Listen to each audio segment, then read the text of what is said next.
Aqui, vamos lá, vamos falar que nessa Páscoa a expectativa, gente, é de aumento nas vendas, não só de chocolate, mas também de outros produtos relacionados à data. Isso vai gerar uma movimentação de 72 milhões de reais aqui no estado.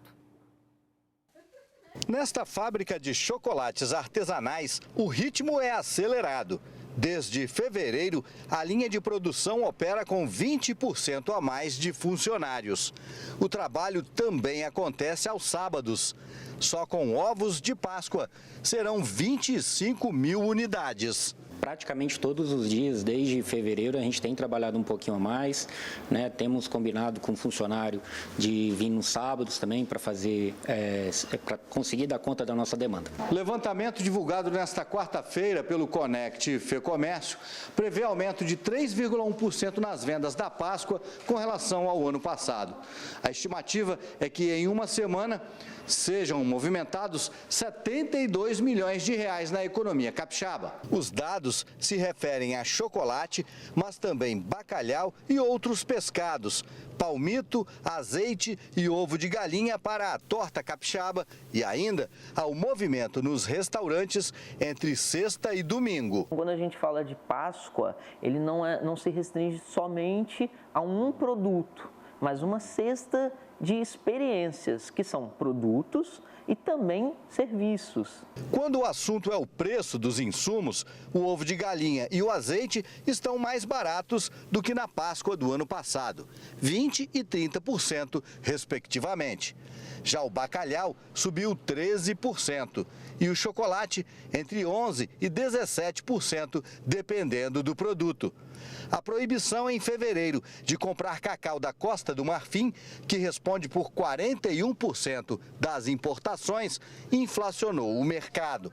Mesmo assim, a baixa taxa de desemprego no estado favorece o aquecimento nas vendas. Hoje, aqui no Espírito Santo, a gente está com uma taxa de desemprego em 2,4%. Ou seja, as famílias com renda disponível para consumir e movimentar, assim, essas datas comemorativas.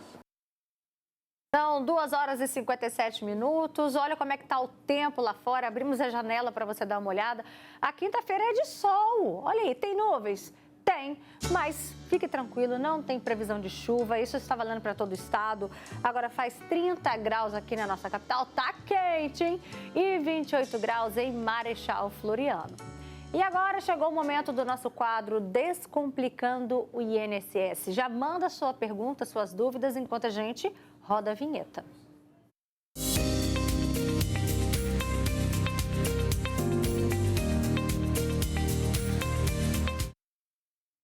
Presta atenção porque o assunto de hoje é o seguinte: para evitar fraudes no BPC, o benefício de prestação continuada, o INSS está revendo esses benefícios, passando um famoso pente fino mesmo. Então esse é o nosso assunto agora. Eu recebo a doutora Brenda Medeiros, que ela que vai tirar as dúvidas. Você de casa, tá aqui o nosso número 99942-2478. Doutora Brenda, muito obrigada pela sua presença aqui. Boa tarde, seja bem-vinda. Boa tarde, viu? Obrigada pelo convite. Quando fala de fazer esse pente fino, né, no cadastro do BPC, é o momento em que muitas pessoas ficam assim desesperadas, com medo. Será que eu vou perder o meu benefício?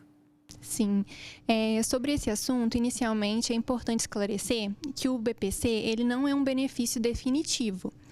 Ele exige a manutenção de 2 requisitos, que é a questão da vulnerabilidade social e, nos casos de pessoa com deficiência, a doença que gera um impedimento de longo prazo. Então, periodicamente, o INSS realmente faz essa revisão, que é uma revisão legítima e é chamada de pente fino. E o que a pessoa precisa fazer caso ela venha perder esse benefício por algum equívoco nessa interpretação? O que a gente tem visto na prática é que muitos benefícios estão sendo suspensos. E muitas vezes nem é por questão de irregularidade, mas por falta de atualização de documento ou porque a pessoa deixa de comparecer à convocação do INSS. Por quê? Essa notificação do INSS ela é feita, na maior parte das vezes, pelos canais digitais. que é pelo aplicativo do Meu INSS ou pelo site. E muita gente não mantém esse acompanhamento, né? Então, é importante manter o acompanhamento, entrar no site para verificar se está tudo certo com o benefício e manter também a documentação atualizada, que é o cadastro único, né, o documento que comprova a renda da pessoa e a documentação médica também no caso das pessoas com deficiência. A pessoa que vier a perder, por um acaso, aí, o benefício, né, ela é informada antes? Ela é informada através desses canais digitais, né? O INSS, ele não cessa o benefício de forma imediata. Ele abre o que a gente chama de exigência, né? Essa exigência é para que a gente junte a documentação atualizada, tá? Então, não é uma cessação imediata. Ele comunica pelos canais digitais e pode comunicar também através do extrato bancário. Então, a pessoa vai lá no banco sacar o benefício e no próprio extrato tem uma mensagem dizendo que o benefício vai passar por uma manutenção, que é para ligar para o 135 ou comparecer à agência, tá? Mas caso, né, a pessoa perca esse prazo de apresentação de documento e o benefício venha a ser suspenso, é importante procurar ajuda especializada, né, de um escritório especialista em previdenciário, porque na maioria dos casos é possível reverter essa decisão. Doutora Brenda, já tem perguntas, vamos lá. Boa tarde, eu dei entrada no benefício do meu menino, ele é autista, mas foi negado porque não reconheceu a deficiência. O que essa mãe deve fazer? Procurar um escritório especialista em previdenciário, porque é muito comum que o INSS negue. Tá? Então, assim, um advogado especialista vai orientar com relação à documentação, porque a documentação médica é muito importante para comprovar realmente a deficiência. E o autismo, ele tem vários graus, né? Quando é um grau mínimo, né, grau 1 que a gente fala, é realmente mais difícil de comprovar. Por quê? Não basta só ser autista, a gente tem que comprovar, por meio da documentação, que essa criança, né, ela enfrenta dificuldades no dia a dia. Que, assim, em comparação com outras crianças, ela apresenta realmente uma dificuldade de aprendizado, né, uma dificuldade de socialização. Mas como o INSS já negou o benefício, né, agora a opção que essa mãe tem é seguir com o processo da justiça, tá? Aí através da ajuda de um advogado especialista. Tem um relato aqui, boa tarde, o telefone do INSS, que é 135, não funciona. Quando consegue chegar ao atendente, a ligação cai. Também é impossível entrar no site, que está sempre fora do ar. Essa reclamação é recorrente? É. E dificulta muito nosso trabalho também, porque a gente precisa acessar esses canais, né? E aí, assim, a saída é comparecer à agência presencialmente, né? E tentar resolver por lá essas questões, porque realmente o site semanalmente fica fora do ar e a gente fica de mãos atadas. Já né? é uma situação difícil e ainda se torna ainda mais burocrático, Isso aí. né? Boa tarde, eu dei entrada no meu benefício. Cadê? Essa que a gente já falou. Ah, tá. Ele é autista, mas foi negado, não reconheceu. Ele toma 3 tipos de medicamentos, tem 5 laudos e mesmo assim foi negado. Outro relato, eu faço hemodiálise e como eu fui assaltada, eu perdi o meu benefício, porque não estava conseguindo entrar no meu INSS pelo aplicativo. E aí, essa situação aqui se complica também, né? Complica sim, porque normalmente o aplicativo ele fica cadastrado no celular, né? E a pessoa troca de celular, às vezes não consegue voltar a ter acesso. Isso dá uma dor de cabeça? Dá. É complicado realmente. O que ela tem que fazer? E aí, comparecer à agência do INSS, né? Ou realmente procurar a ajuda de um especialista. Boa sorte, viu, amiga? Vamos nessa aqui nos comentários. Roberta, minha filha tem 16 anos, tem cardiopatia reumática, sofreu um AVC há 14 dias. Eu não consigo trabalhar como CLT por conta de estar sempre no médico com ela. O que eu devo fazer, né, pela cardiopatia já foi negado. Agora que ela sofreu o AVC, né, ela quer saber se de repente por esse caminho ela consegue? Como o quadro clínico dela piorou, né, apresentou um agravamento, é possível que, caso ela consiga documentação que comprove, o INSS defira dessa vez, tá? Porque agora é a soma, né, das 2 patologias. Perfeito. O meu sobrinho teve o benefício suspenso porque eu sou aposentada, aí excedeu a renda. Pode acontecer? Pode acontecer. Mas se essa pessoa ela for maior de 65 anos, a renda da aposentadoria dela não pode entrar no cálculo. Então, é uma possibilidade. E mesmo que ela tenha menos de 65 anos, se a gente conseguir comprovar, né, que os gastos dessa família, né, os gastos essenciais, são maiores do que a renda dela, há possibilidade de concessão do benefício, sim. Olá, boa tarde. Eu tive perda total da visão do lado esquerdo. Eu faço tratamento para não perder a visão do lado direito. Eu tentei fazer o BPC Loas, mas fui totalmente negado. Às vezes o problema nem são os canais de atendimento, e sim os médicos que estão atendendo. Isso é muito subjetivo, doutora? Os médicos do INSS, eles são muito secos, vamos dizer assim, né? Eles não avaliam a pessoa. Eles avaliam só a documentação médica. Então, assim, não leva em consideração as queixas da pessoa no momento da perícia. É mais a documentação mesmo. Então, assim, a documentação tem que informar expressamente o quadro clínico, tá? A gente vê muitos laudos genéricos, principalmente do SUS, né? São laudos muito genéricos. E aí a gente precisa que realmente a documentação seja mais robusta, que realmente comprove o quadro clínico, informe os sintomas e os impedimentos que a pessoa realmente tem no dia a dia. Roberta, boa tarde. Minha neta tem 5 anos e ela recebe a pensão por morte. Ela tem direito a esse benefício por ser autista?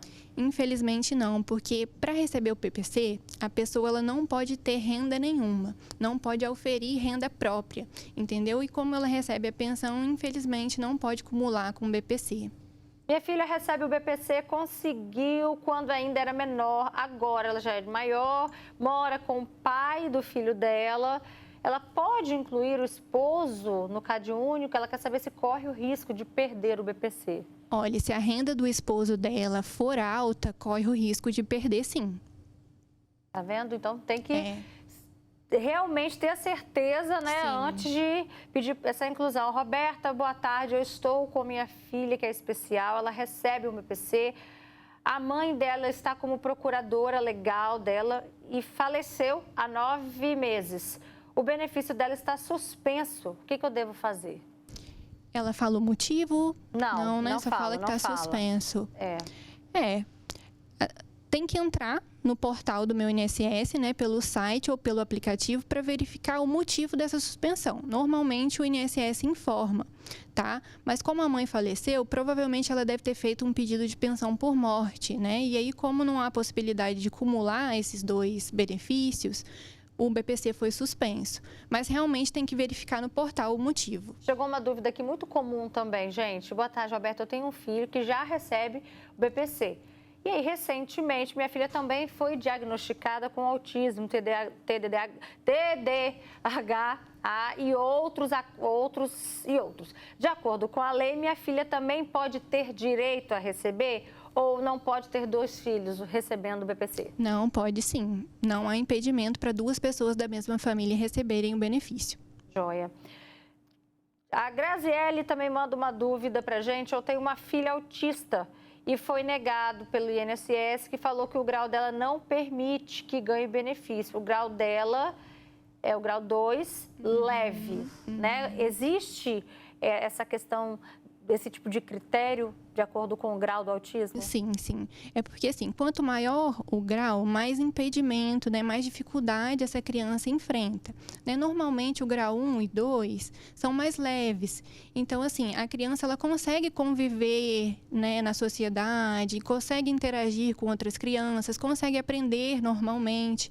Então, assim, realmente é normal, né, que o INSS negue quando se trata desses graus de autismo, tá? Mas, assim, é o que eu falo, é importante verificar na documentação médica, porque às vezes o grau é leve, mas a criança apresenta uma dificuldade ali de aprendizado, uma dificuldade de conviver com as outras crianças, né? Mas isso tudo tem que estar especificado na documentação médica. Doutora, depressão, olha só a pergunta que chegou pra gente. Roberta, minha filha tem uma filha, ou seja, a neta dessa telespectadora, né, tem um problema seríssimo de depressão. ela é mãe solo, será que ela consegue o benefício? Consegue sim. Porque, assim, o conceito de deficiência para o BPC é muito amplo, né? Às vezes a gente leva em consideração só aquela deficiência física, né? A perda de um membro, alguma coisa nesse sentido. Mas o conceito é realmente muito amplo. Então, assim, qualquer doença que gere um impedimento de longo prazo, ou seja, um impedimento ali de mais de 2 anos, pode gerar a concessão do benefício, sim. Olha só, Roberta, boa tarde. Passei pela perícia, o médico nem olhou a minha documentação. Estou há 7 meses sem receber. O médico do trabalho não me liberou para voltar a trabalhar. E aí, o que eu faço? Procure um advogado especialista em direito previdenciário, porque a saída é ajuizar uma ação contra o INSS. Tá? A gente tem que processar o INSS para que ele conceda esse benefício. E isso demora muito, doutora? Olha, a ação judicial demora de 8 meses a 1 ano. Para a gente finalizar aqui, só mais uma pergunta. Meu esposo perdeu o benefício por ter passado da data de renovação. E aí, o que eu faço? Passado da data de renovação, perícia... Os dados, eu acredito que seja o BPC, dado atualizado. Né, o BPC. Quando esse prazo se encerra, né, para apresentação da documentação, aí a saída realmente é ajuizar uma ação também contra o INSS para reaver esse benefício. Perfeito, doutora Brenda Medeiros, representando hoje aqui o escritório da doutora Caroline Bonacossa, que também está sempre com a gente, faz parte da família aqui do Fale Espírito Santo. Seja sempre bem-vinda também, obrigada. tá? E leve um abraço prazer. nosso à doutora Caroline. Pode tá bom? deixar. Boa tarde. Boa tarde.